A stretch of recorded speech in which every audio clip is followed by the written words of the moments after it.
Hi guys, welcome back with me again in the channel. On today's tutorial, I'm going to show you how you can remove a video from your YouTube playlist. So here you can start by opening your browser and then open the youtube.com, and then you can click on your photo profile at the top right corner, and here go to the YouTube studio. So this is the studio for YouTube creator, and you can just go straight to your playlist.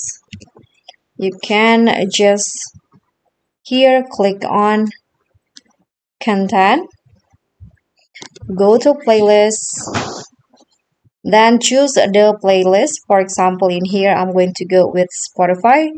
Open the playlist or just click on details in here. Click on videos.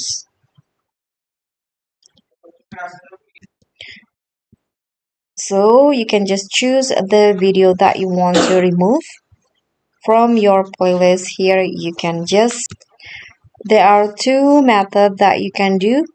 First, you can just choose the video, and here you can click on this option, the three dots icon, and there will be this option remove from this playlist. Or you can also click on this edit in YouTube option, and a new tab will be open of the playlist itself. You can see the list of the videos in the playlist. And here you can also just click on the three dots icon beside the title of the video, and here click on remove from Spotify. So that's all for me. That's how you can remove a video from YouTube playlist. Thank you so much for watching. Don't forget to like, comment, and subscribe.